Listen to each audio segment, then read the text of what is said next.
आप सबका स्वागत है बैंक साथी चैनल पर। ये जो है हमारा क्लास 2 होने वाला है आरबीआई का मास्टर डायरेक्शन पे, जो कि इंटरेस्ट रेट और डिपॉजिट पे रहेगा। इससे पहले क्लास 1 हुआ था ईटीपी पे, इलेक्ट्रॉनिक ट्रेडिंग प्लेटफॉर्म पर। वही वीडियो देख सकते हो, बट ये वीडियो और जो क्लास 1 वीडियो है उसमें कोई लिंक नहीं है, तो आप पहले क्लास 2 देख लो, उसके बाद जो है क्लास 1 वाला वीडियो भी देख लेना अगर आपने नहीं देखा होगा तो। ये क्या है, इस वीडियो में हम क्या समझेंगे, कैसे जो है सेविंग अकाउंट में, करंट अकाउंट में, एफडी में इंटरेस्ट लगता है वो समझेंगे डोमेस्टिक के हिसाब से। और उसके साथ ही जो एनआरओ अकाउंट है, एनआरई अकाउंट है, उसमें समझेंगे कैसे जो इंटरेस्ट रेट लगता है। उसके साथ जो एफसी आरएन अकाउंट है उसके बारे में भी हम समझेंगे।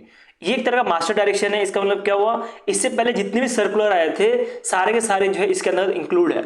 अगर आपने ये मास्टर डायरेक्शन कंप्लीट कर लिया, ये वीडियो कंप्लीट कर लिया, तो इसके बाद जो भी सर्कुलर है इंटरेस्ट रेट ऑन डिपॉजिट वो सारा कुछ कवर्ड हो जाएगा, उसको अलग अलग से पढ़ने की जरूरत नहीं है। ठीक है, तो ये मास्टर डायरेक्शन जो है नोटिफिकेशन नंबर आप देख सकते हो, इसके अंतर्गत जो है लाया गया था।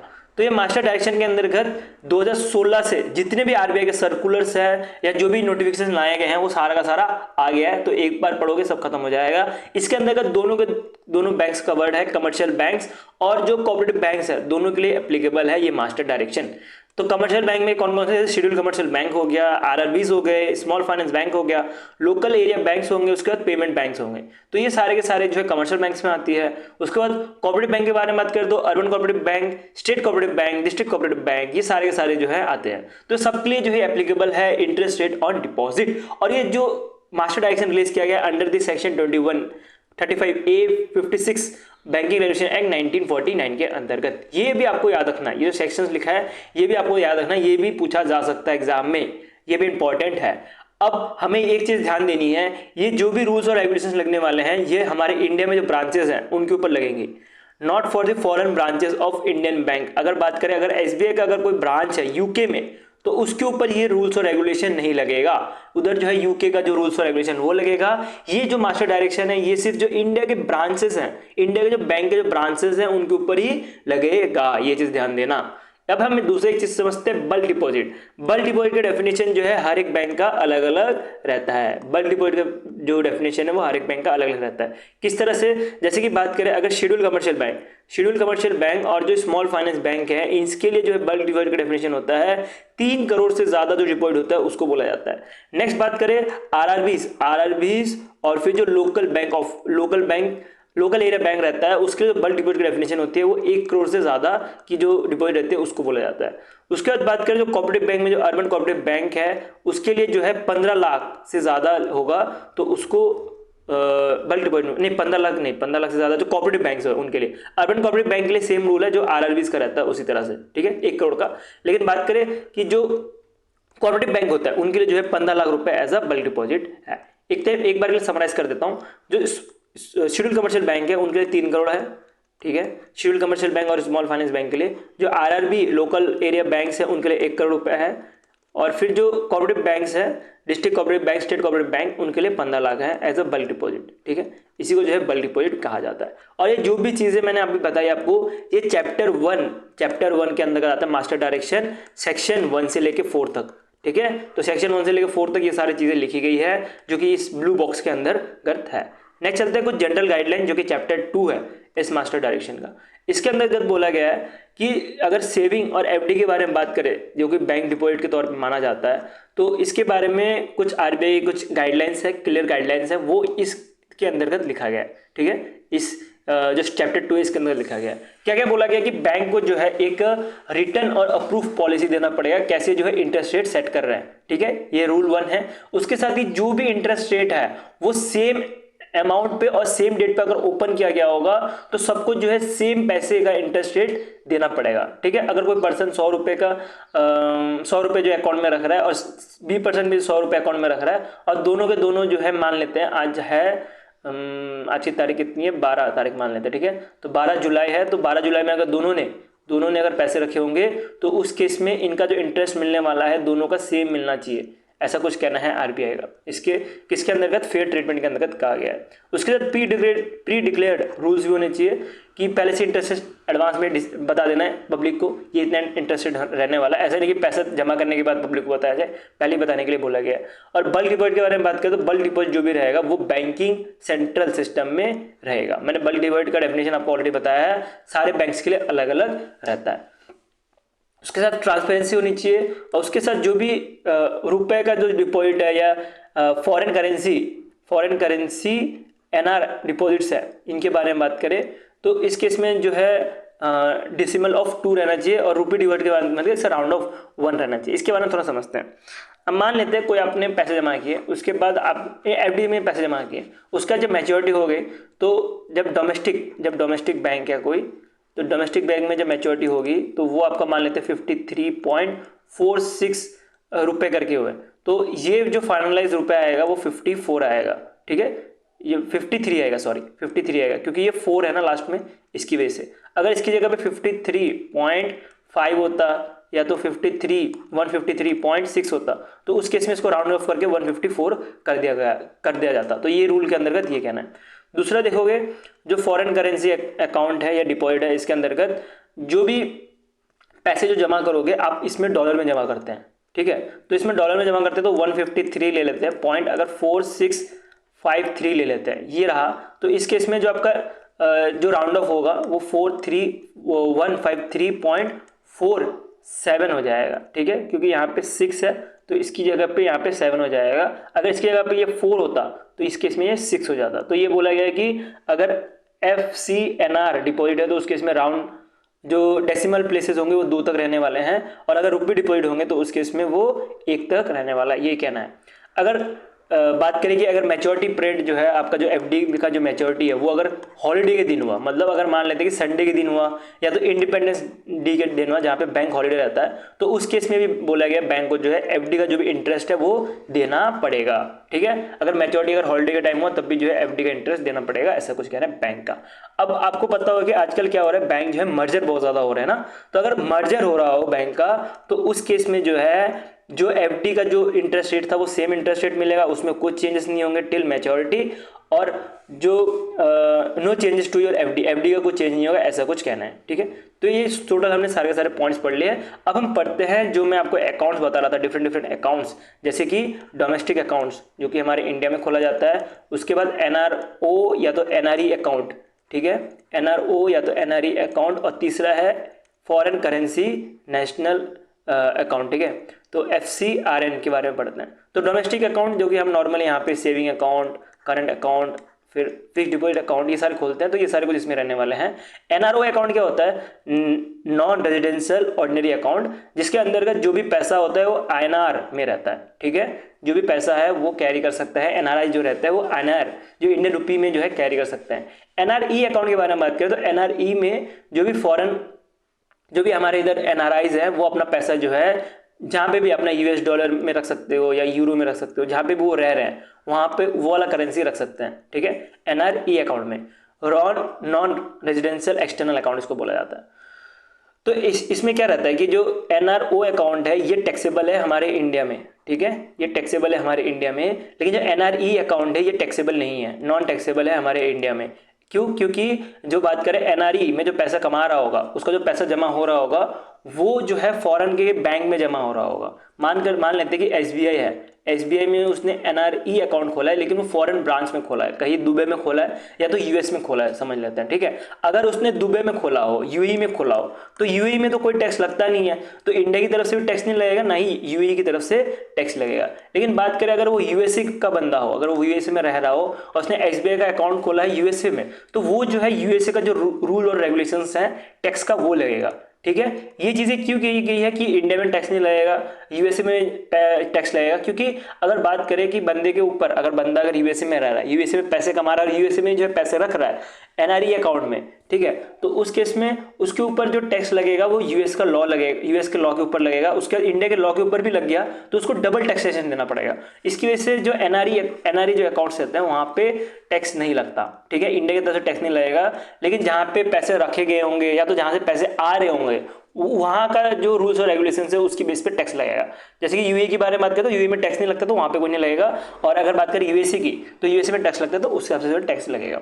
अब एक चीज ध्यान देना कि जो एनआरई अकाउंट है, अगर वो एफडी खोलते हैं, अगर उनको फिक्स डिपॉजिट ओपन करना है, तो उस केस में वो पैसे जो है वो जो फॉरेन करेंसी है उसमें जमा नहीं कर सकते। जैसे कि एनआरओ में क्या रहता है, मैंने आपको बताया, एनआरओ अकाउंट में जो पैसे वो इंडियन रुपीस में रहते हैं, लेकिन जो एनआरई अकाउंट रहता है, ये जो पैसा रहता है वो डॉलर में रख सकते हैं, मतलब फॉरेन करेंसी में रख सकते हैं। लेकिन जब इसका एफडी बनाया जाएगा तो उसको जो है इंडियन रुपी में ही रखना पड़ेगा। तो इसी के लिए जो बैंक है उन्होंने एक अल्टरनेटिव निकाला है, फॉरेन करेंसी अकाउंट, जिसके अंतर्गत foreign currency national residency account, जिसके अंतर्गत जो पैसा है वो एफडी का जो भी पैसा है वो डॉलर में भी रख सकते हैं। ठीक है, एफडी का पैसा जो है वो डॉलर या तो फॉरेन करेंसी में रख सकते हैं, और वो पैसा जो है टैक्सेबल नहीं होगा। क्यों नहीं होगा? क्योंकि अगर एफडी के बारे में बात करें तो एफडी में भी सेम रूल लगेगा जैसे कि एनआरई में लग रहा था, कि जो टैक्सेबल अमाउंट है वो कंट्री पे डिपेंड करता है, कौन सी कंट्री से वो पैसा आ रहा है या कौन सी कंट्री में पैसा जमा किया जा रहा है। ठीक है, तो अब हम पढ़ते हैं चैप्टर 3, जिसके अंतर्गत हम डोमेस्टिक जो बैंक्स हैं उनके बारे में पढ़ेंगे, कैसे जो है उनका current account, saving account, FD में जो है इंटरेस्ट लगता है, जो कि चैप्टर 3 के अंतर्गत आता है, अंडर सेक्शन 6 से लेके 15 तक। ठीक है, तो ये आप देख सकते हो कि चैप्टर 3 है, जिसके अंतर्गत करंट अकाउंट में जो इंटरेस्ट लगता है वो आपको पता होगा। करंट अकाउंट में कुछ इंटरेस्ट नहीं लगता। किसी भी पर्सन ने अगर करंट अकाउंट खोलता है, कारण होता है बिजनेसेस, जिसमें ज़्यादा से ज़्यादा ट्रांजेक्शंस होते हैं, उसी के लिए जो है करंट अकाउंट खोला जाता है। इसमें कुछ इंटरेस्ट रेट नहीं मिलता, जैसे कि सेविंग में जो है आपको 2.7% करके इंटरेस्ट रेट मिलता है एसबीआई में, वैसा इधर कुछ इंटरेस्ट रेट नहीं मिलता। बट यहाँ पे एक कैच है, अगर मान लेते हैं कि जो अकाउंट होल्डर है वो पास्ट अवे हो जाए, ठीक है, अकाउंट होल्डर जो है एक्सपायर हो जाए, तो उस केस में जो अकाउंट होल्डर का जो अकाउंट होगा उसका जो भी पैसा है उसकी फैमिली को तो देना पड़ेगा ना। जब तक उसकी फैमिली को पैसा दिया जाए तब तक जो भी पैसा बैंक के पास पड़ा हुआ है उसके ऊपर बैंक को जो है सेविंग अकाउंट का जो इंटरेस्ट है उस रेट पे जो है पैसे देने पड़ेंगे। समझ आ गया वो क्या कहना चाह रहा हूं, कि करंट अकाउंट में वैसे तो कुछ इंटरेस्ट रेट नहीं मिलता, लेकिन अगर मान लेते हैं जो अकाउंट होल्डर है वो एक्सपायर हो जाए तो उस केस में जो इंटरेस्ट रेट है, सेविंग अकाउंट का जो इंटरेस्ट रेट है वो मिलेगा, जब तक वो पैसा जो है उसकी फैमिली तक ना पहुंच जाए। तो सिंपल सा पहला जो है रूल बताया गया है सेक्शन 6 के अंतर्गत एज पर आरबीआई। अब नेक्स्ट चलते हैं, नेक्स्ट देखें तो interest rate on saving account. Interest rate और सेविंग अकाउंट के बारे में बात करें तो आपका जो भी इंटरेस्ट रेट है वो डेली बेसिस पे नापा जाता है, डेली बेसिस पे नापा जाता है। इसका फॉर्मूला क्या होता है, जो आपका बैलेंस है, balance multiply by daily balance multiply by interest divide by 365, ये फॉर्मूला होता है।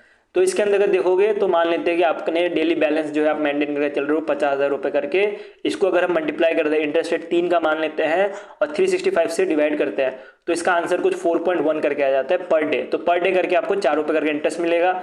अगर महीने के बारे में बात करें तो 120 के आसपास हो जाएगा, 120-125 जो भी इंटरेस्ट रेट है उस हिसाब से आपको पर महीने करके मिलेगा।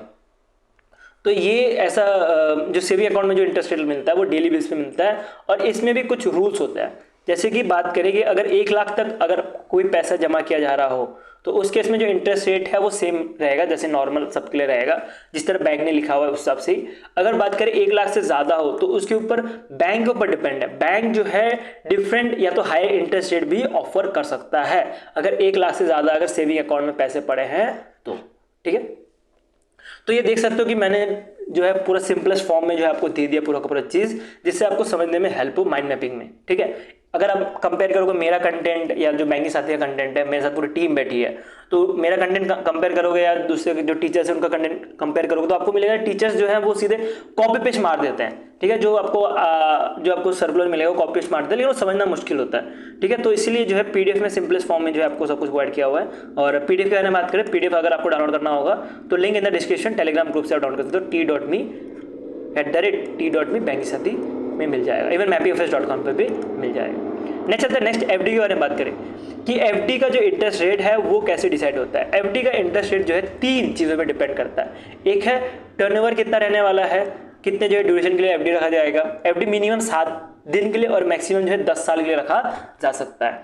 अब मैं बात कर रहा हूँ कमर्शियल बैंक से ज़्यादा से ज़्यादा बैंक्स के लिए। कुछ बैंक ऐसे रहते हैं जैसे कि स्मॉल फाइनेंस बैंक, जहाँ पे 5 साल के लिए मैक्सिमम लिमिट होती है, तो ये limit bank to bank vary करता है। तो मिनिमम जो है 7 दिन के लिए रखा जा सकता है, और 7 दिन से पहले अगर पैसे निकाल लिए गए हों तो उस केस में जो है इंटरेस्ट नहीं मिलता। ठीक है, 7 दिन तक अगर बात करें 7 दिन तक से पहले अगर आपने पैसे निकाल लिए एफडी के, तो आपको वो 7 दिन या तो 5 दिन का जो है पैसा नहीं मिलेगा। और अगर बात करें कि 1 साल से या 1 साल से ज़्यादा अगर रखा जाए तो उस केस में हाई इंटरेस्ट रेट मिलता है। तो पहला कंडीशन क्या है एफडी नापने का, टर्नओवर, कितना जो है टर्नओवर के लिए आप पैसा जमा कर रहे हो। नेक्स्ट चलते हैं साइज, कितना जो है बल्क डिपॉजिट कर रहे हो, जितना आप पैसे जमा ज़्यादा करोगे उतना ही जो है आपको ज़्यादा से ज़्यादा बेनिफिट मिलेगा, ज़्यादा से ज़्यादा एफडी का इंटरेस्ट रेट मिलेगा। नेक्स्ट कि उसमें विड्रॉल ऑप्शन है कि नहीं, ये देखा जाता है। तीसरा रीजन होता है एफडी का जो इंटरेस्ट रेट है वो डिपेंड करता है विड्रॉल ऑप्शन पे, क्योंकि कुछ कुछ एफडी होती है जो प्री मेच्योर विड्रॉल नहीं देती, तो उसका जो इंटरेस्ट रेट है वो ज़्यादा रहता है एज कम्पेयर टू जो प्री मेच्योर विड्रॉल देती है। ठीक है, समझ गए होंगे प्री मेच्योर विड्रॉल कि पहले ही अगर आपको पैसे निकालने हो, मान लेते हैं एफडी आपका 5 साल का है और आपने 4 साल 3 साल में पैसे निकाल लिए, तो वो प्री मेच्योर विड्रॉल होता है और उस केस में जो इंटरेस्ट रेट लगता है वो कम देते हैं बैंक। अगर बात करें प्री मेच्योर विड्रॉल नहीं होगा, आप पैसे निकाल नहीं सकते, तो उस केस में इंटरेस्ट रेट बैंक ज़्यादा देता है। ठीक है, तो अगर बात करें कि प्री मेच्योर विड्रॉल भी अगर 1 करोड़ से ज़्यादा हो एक इंडिविजुअल के पास, तो वो एप्लीकेबल है। आरबीआई का कहना है कि 1 करोड़ से कम अगर किसी ने पैसे जमा किए होंगे एफडी में तो वो प्री मेच्योर विड्रॉल कर सकता है, लेकिन 1 करोड़ से ज़्यादा अगर होगा तो वो बैंक के ऊपर रहेगा कि उसको प्री मेच्योर विड्रॉल देना है कि नहीं। ठीक है, नेक्स्ट चलते हैं,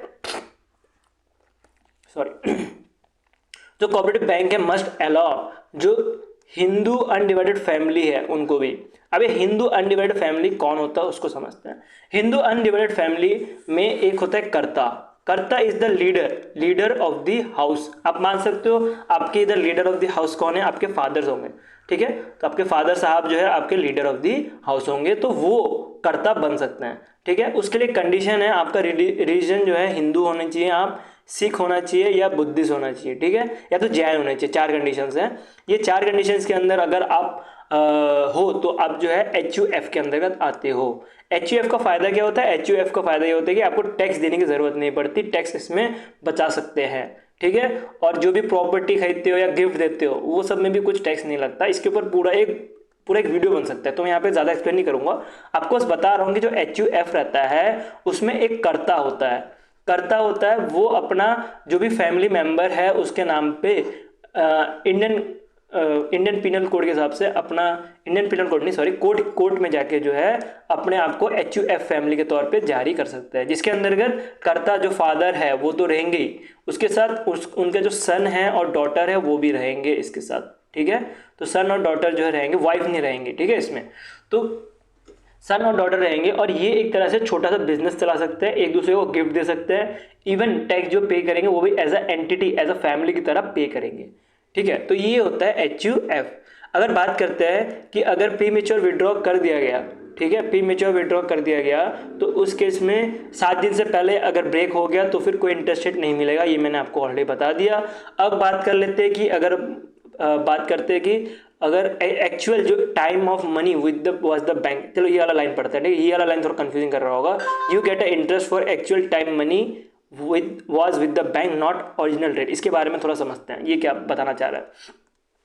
देखो, आपने जो है मान लेते हैं आपने जो बैंक से इंटरेस्ट लिया था जब आपने एफडी बनाई थी, तब आपने 7% लेते हैं। ठीक है, तो 7% में आपने इंटरेस्ट रेट पे बैंक पे एफडी बनाई थी और आपने क्या किया, 5 साल का टर्नओवर रखा था, टेन्योर जो है वो 5 साल का रखा था।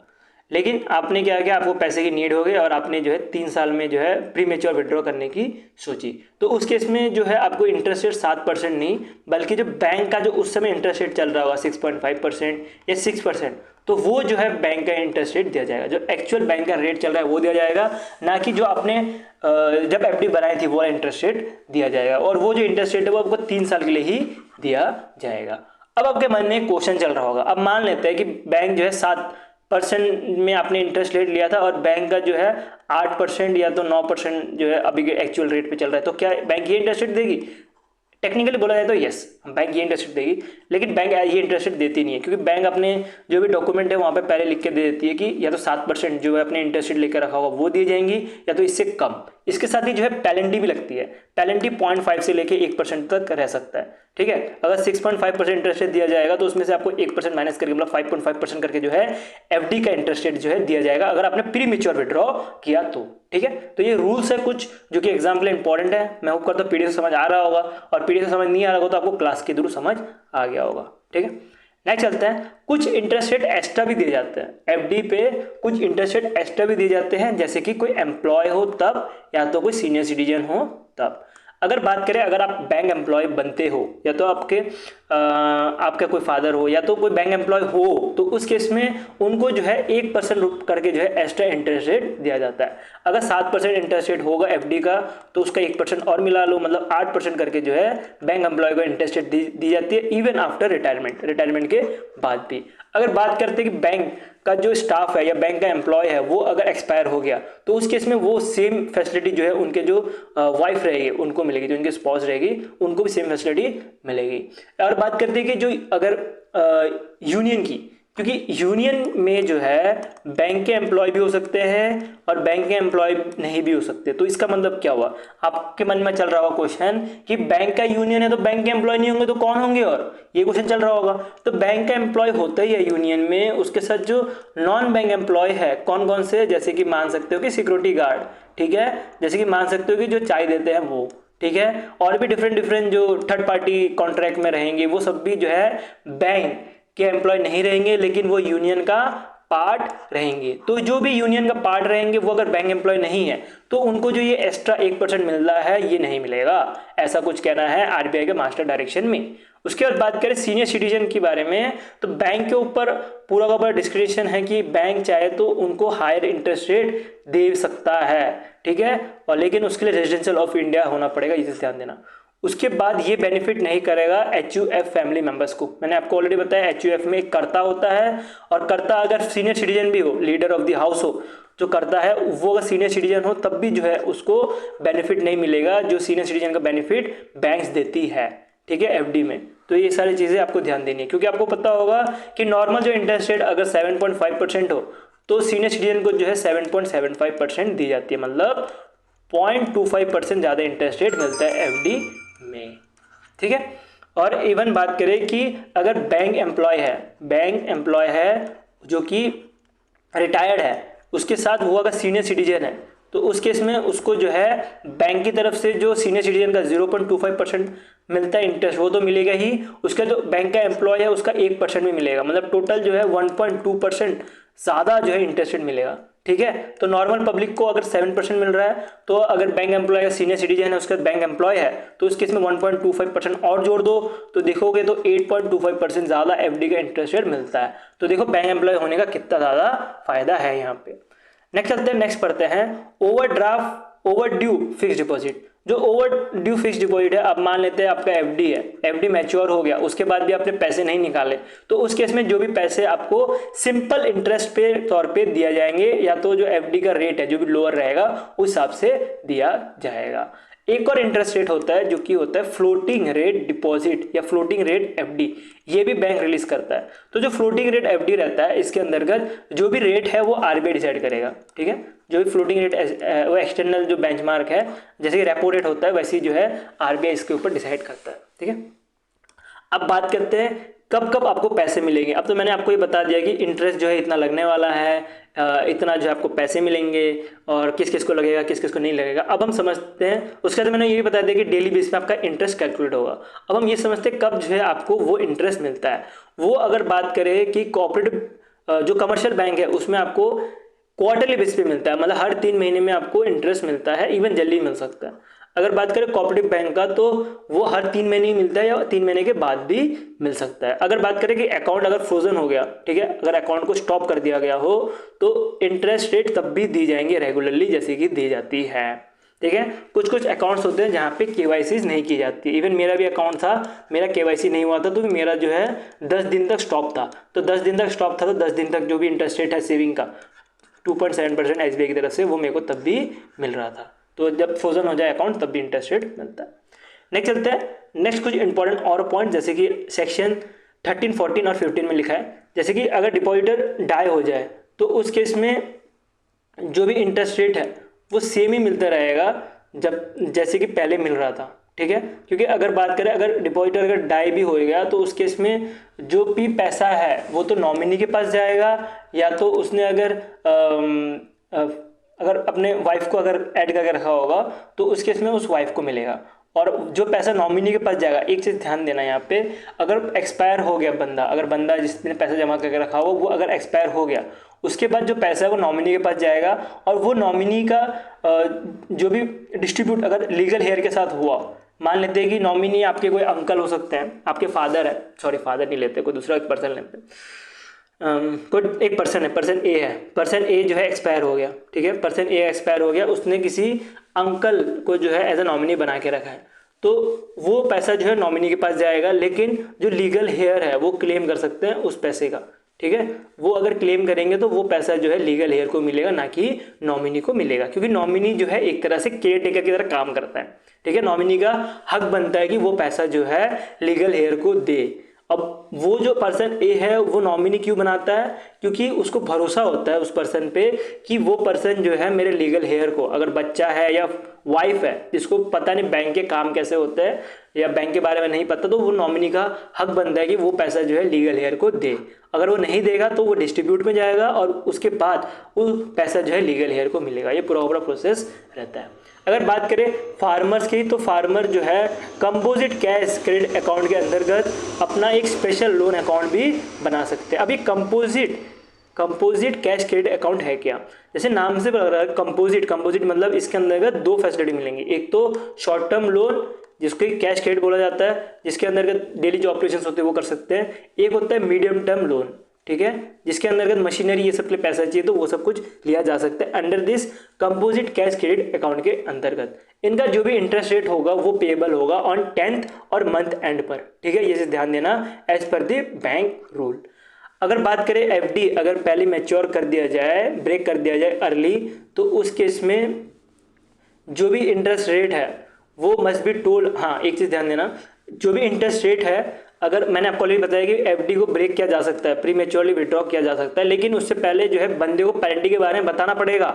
मैंने आपको बोला कि बैंक जो है सिर्फ इंटरेस्ट रेट कम नहीं करती, उसके साथ जो है उसके ऊपर 1% या 0.5% की पेनल्टी भी लगाती है। तो बैंक को पहले ही डिस्क्लोज करना पड़ेगा कि हम जो है आपके ऊपर 0.5% या 1% की पेनल्टी लगाने जा रहे हैं, ये बताना पड़ेगा। तब जब बंदा जो है वो बैंक के पास जाएगा प्री मैच्योर विड्रॉ करने के लिए, ठीक है, तब जो है इनको बताना पड़ेगा। अगर नहीं बताया जाएगा ये चीज़ तो उनके ऊपर कोई भी पेनल्टी नहीं लगेगी, ये चीज़ ध्यान देना, ठीक है।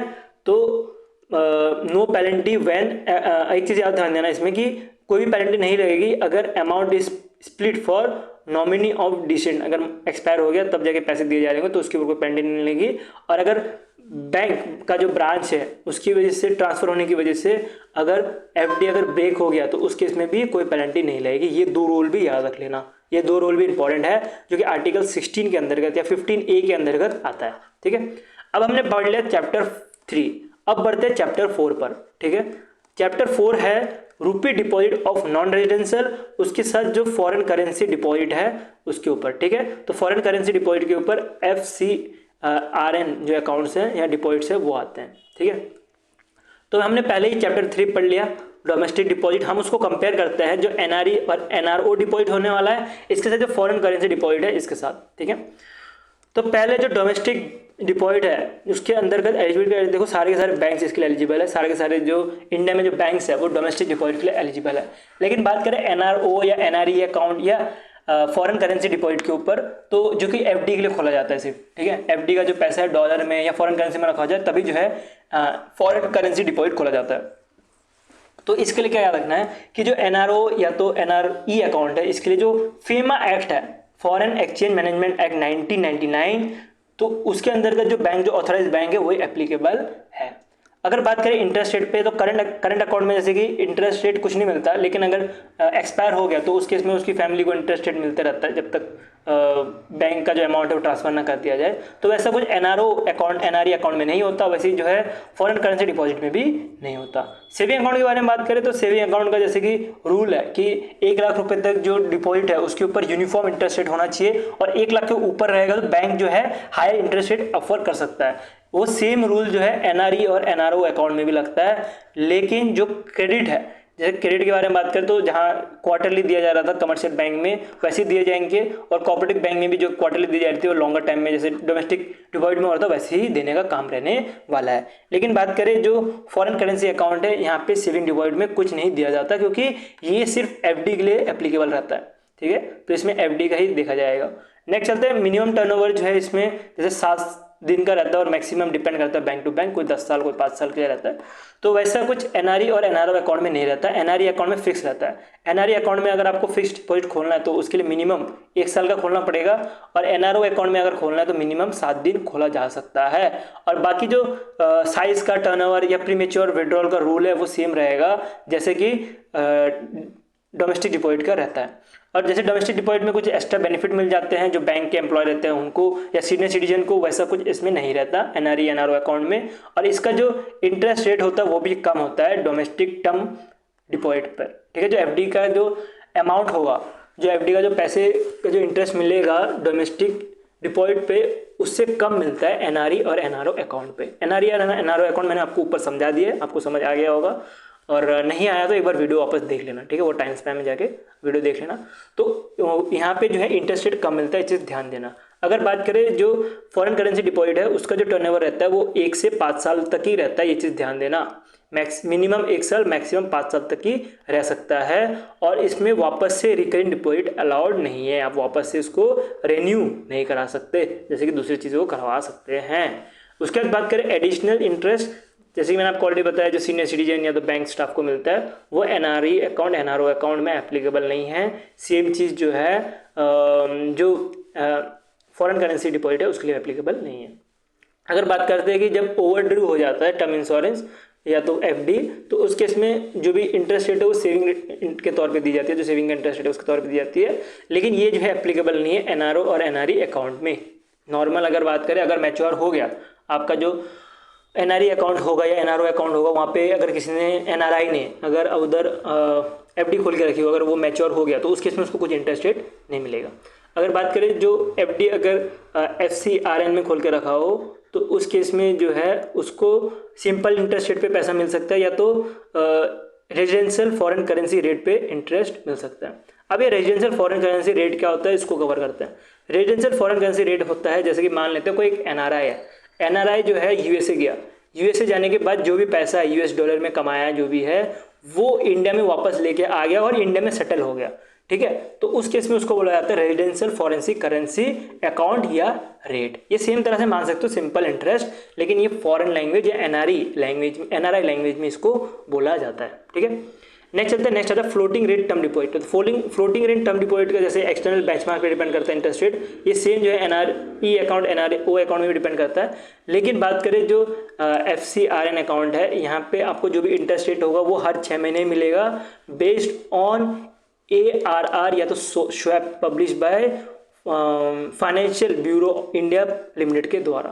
ठीक है, तो ये होता है एनुअल रेट रेन्यूबल। ठीक है, एनुअल रेट रेन्यूबल के तौर पे जाना जाता है ARR। एक्चुअली मैं इसका पूरा फुल फॉर्म बोल रहा हूँ। ये मान सकते हो कि जैसे कि RFC रेट क्या रहता है, ये सिंपल इंटरेस्ट रहता है ना, वैसे ही जो ARR रहता है ये जो है फिक्स डिपॉजिट का इंटरेस्ट रेट रहता है। इसको फॉरेन में जो है NRR बोला जाता है। फॉरेन या जो एनआरई एनआरओ अकाउंट या एफसीआरएन अकाउंट में जो है इसको ARR बोला जाता है।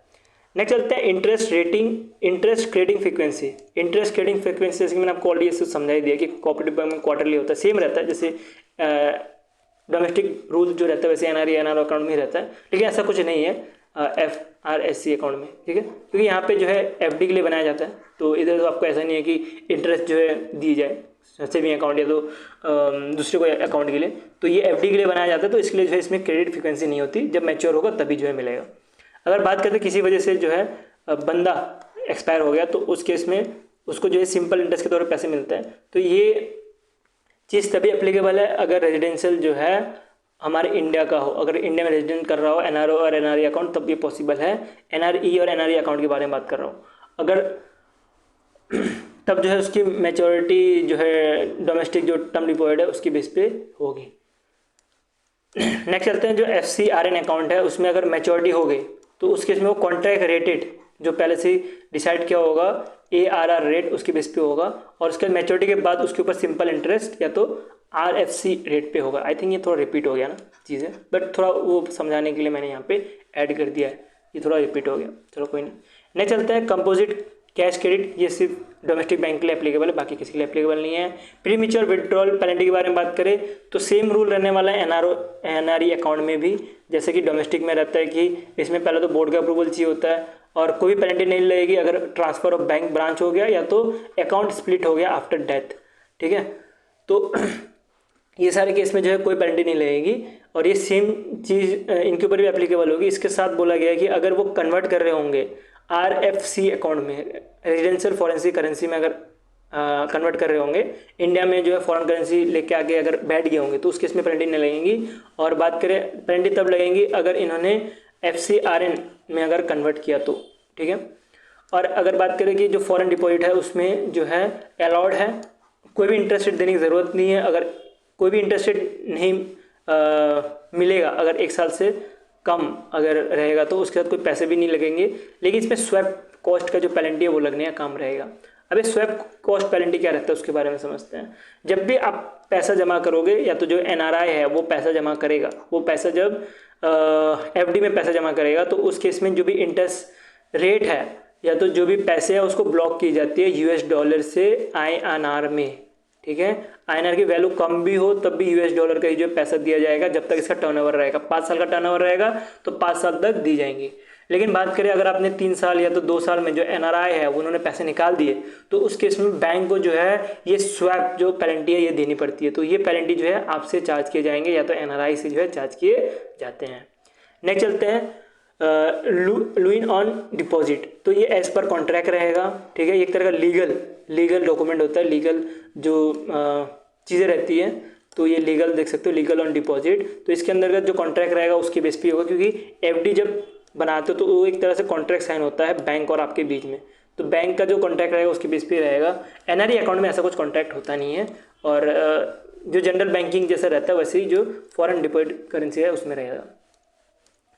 नेक्स्ट चलते हैं, अगर NRE डिपॉजिट के बारे में बात करें तो इसमें कोई एप्लीकेबल नहीं है अगर डिसेंट हो गया तो, और become a TD term deposit बन जाएगा अगर ये भी थोड़ा रिपीट हो गया, ये भी चीज़ थोड़ी रिपीट होगी, ठीक है। तो ये चीज़ मैं आपको PDF जो मिलेगा वहाँ पर हटा दूँगा। अगर रिन्यूएबल और डिपॉजिट के बारे में बात करें तो इंटरेस्ट जो है ऑन रिन्यूएबल डेट या तो मैच्योरिटी डेट पे मिलेगा विदिन 14 डेज, जैसे डोमेस्टिक में मिलता है वैसे NRO अकाउंट में भी मिलने का काम करेगा और ये सेम चीज़ जो यहाँ पे भी लागू होती है। अगर conversion on return to India, अगर इंडिया में वापस आ गए तो डोमेस्टिक में तो कोई चांस ही नहीं कि इंडिया में वापस आएंगे, तो यहाँ पे कुछ एप्लीकेबल नहीं रहने वाला। और अगर बात करें NRE अगर कन्वर्ट करता है RFC में या तो रेजिडेंशियल रुपी अकाउंट में, तो उस केस में जो भी इंटरेस्ट है वो डोमेस्टिक TD रेट पे मिलेगा या तो RFC सेविंग रेट पे मिलेगा, ठीक है। और बात करें जो FCRN है, अगर वो RFC में चेंज करते हैं तो उस केस में जो इंटरेस्ट है वो as per the destination deposit के तौर पे मिलेगा।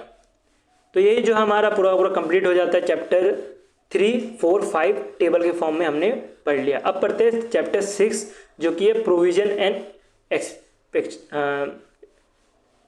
प्रोविजन के ऊपर बताया गया, ठीक है। ये क्या है यार, मैं प्रोनाउंसिएशन क्यों नहीं कर पा रहा हूँ इसका, एक्सेप्शन, हाँ। तो प्रोविजन और एक्सेप्शन के अंतर्गत चैप्टर 6 के ऊपर बताया गया। तो इसके अंतर्गत सेक्शन 29 और 30 आता है। अब वीडियो पॉज कर लो, ठीक है। मैं अपने आप को थोड़ा सा साइड कर दूँ, यहाँ से ऊपर कर देते हैं। तो वीडियो पॉज कर लो, इसमें कुछ इतना ज़्यादा कुछ बताया नहीं है तो ये आप पढ़ सकते हो। बाकी शेड्यूल 1 के अंतर्गत कौन कौन से बैंक्स है ये आप पढ़ सकते हो वीडियो पॉज करके। बाकी डेफिनेशन जो है PDF के लास्ट में मिल जाएगा, सारे के सारे डेफिनेशन, जैसे कि FC अकाउंट क्या है, NRO अकाउंट क्या है, NRE अकाउंट क्या है, उसके बाद हिंदू अनडिवाइडेड फैमिली क्या है, FCNR अकाउंट क्या होता है, ये सारा कुछ जो है आपको यहाँ पे मिल जाएगा, ठीक है। तो PDF के बारे में बात करें तो PDF आपको बैंक के साथ टेलीग्राम को भी मिल जाएगा, link in the description, download करना चाहो तो कर सकते हो। और वीडियो अच्छा लगा तो लाइक कर देना। ऐसे कंटेंट देखते रहने के लिए सब्सक्राइब टू माई चैनल। और अगर माइंड मैपिंग फॉर्म या ईजीएस्ट फॉर्म में करंट अफेयर्स पढ़ना हो जो कि हम अलग से पढ़ाते हैं बाकी टीचर से, तो आप बैंकिंग साथी चैनल को जो सब्सक्राइब भी कर सकते हो और वीडियो को शेयर कर देना अपने दोस्तों के साथ अगर वीडियो हेल्पफुल लगा तो। वीडियो अभी के लिए मिलते रखते हैं, बाकी मिलते हैं नेक्स्ट मास्टर डायरेक्शन के साथ। अभी के लिए बाय।